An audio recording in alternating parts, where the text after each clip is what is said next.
Oh, sinulahan kita sa office mo, wala ka dun eh. Dito ka lang pala. Na-admit dito sa hospital yung asawa ni Pearl. Yung na nabunot sa'yo? Yung matapang? Inaway pa niya ako kanina. Pinagbibintangan niya ako. Iniisip niya, papatayin ko siya at any moment. What? Sila ng baby niya. Imagine, ako. She's obviously under a lot of emotional stress. Kaya nasabi niya yun. Minsan, pinagsisisihan ko na nagkaroon ako ng relasyon sa estudyante ko. Alam ko mali yun. Pero naging na ako. Tapos na yun. Wala ka na magagawa doon. Mag-focus ka na lang kung paano ka maging isang mabuting doktor.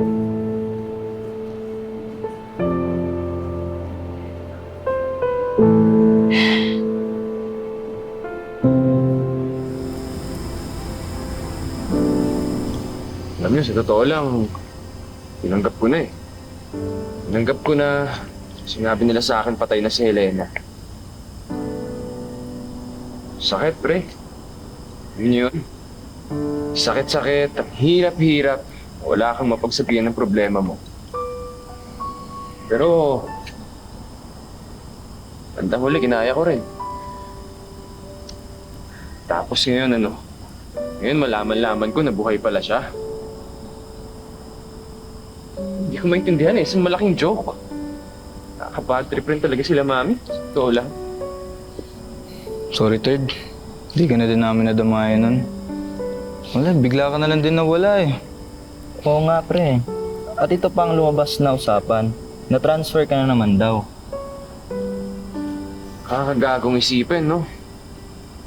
Sa akin lang, Third sa sitwasyon mo ngayon, buntis si Feliz.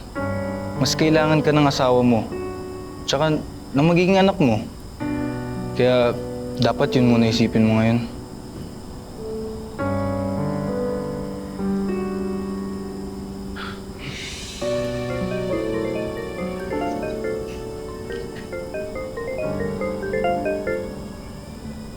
Hello? What? Si Feliz. Pupunta ulit sa ospital. Ha? Teka, puntahan ko lang.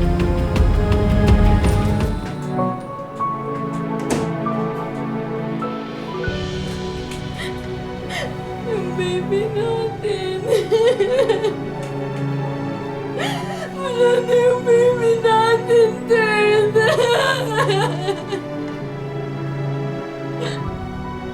Yung baby natin. Oh, baby ko.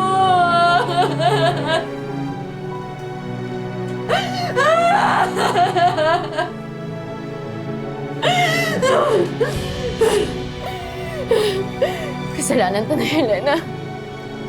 Ayop na babae yan. Yung kasalanan niya, ba't nawala yung baby ko? Feliz. Feliz, paano nadamay si Helena dito? May ginawa sa akin yung babaeng yun nung una akong dinugo. Kaya kami na siguro yung kapit ng baby natin. Kaya nawala yung baby natin. Hindi. Feliz, wala siyang ginawa sa atin. Wala siyang ginawa sa iyo or sa baby natin. Hindi ganon yun. Bakit nawala yung baby natin kung wala siyang ginawa? Ha? Nag-iisip ka ba? Feliz, ama rin ako ng batang yan! Ano ba? Tingin mo ako ikaw lang nahihirapan? Feliz, ama rin ako ng batang yan. Alam mo, iniisip ko na lang ngayon kahit ang sakit-sakit. Iniisip ko na lang hindi talaga para sa atin yung batang yan.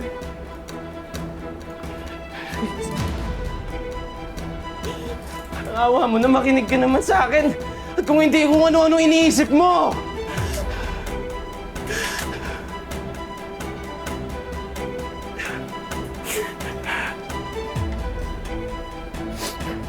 Paano ako makikinig sa'yo? Panay ka ng kabit.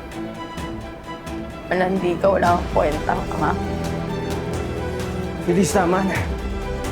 Feliz, huwag ka manisin na ibang tao. Ha? Huwag mo sisihin dito na parang kasalanan ko lahat. Please stop this nonsense!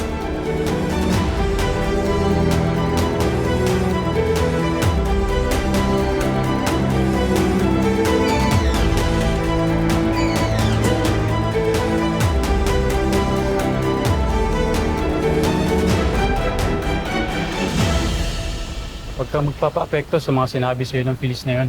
Sinusubukan ko naman eh.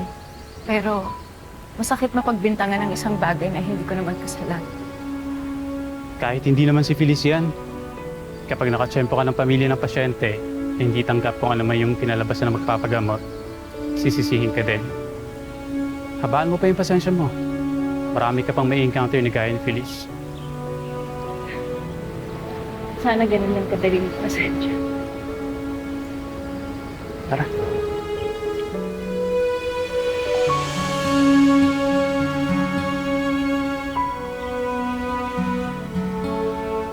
After all this time, si Helena pa rin.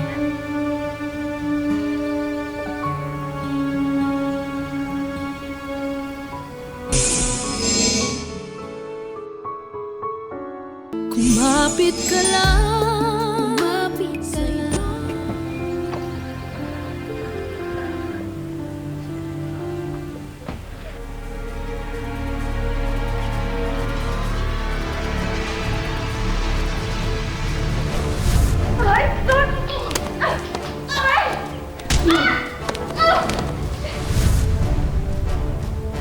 Helena!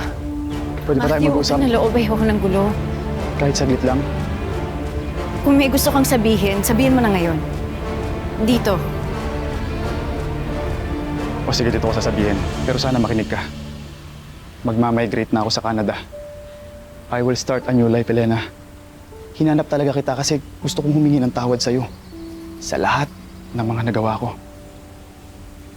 Alam mo, nung kinasal tayo, I promise to love you and protect you. But I turn out to be a bad husband. Kaya sana, kahit late na ang paghingi ko ng tawad, mapatawad mo pa rin ako. Sorry, Helena. Sorry.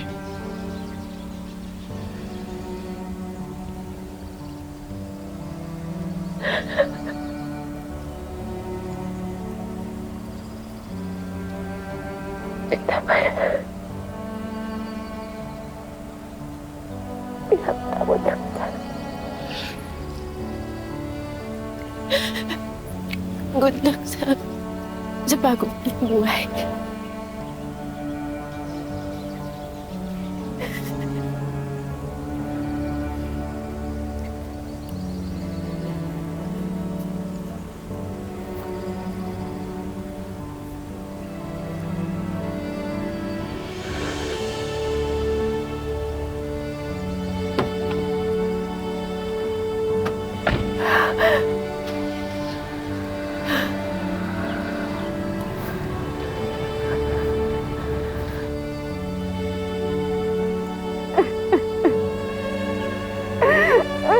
Maraming salamat sa pagsama sa ating istorya sa Tadhana. Nakaka-relate ka ba sa ating mga bida? Nako, i-comment mo na yan para sa iba't ibang kwento na punong-puno ng pag-asa at inspirasyon. Mag-subscribe na sa GMA Public Affairs at YouTube channel. I-click na rin ang bell button para lagi kang updated sa pinakabagong storya ng Tadhana.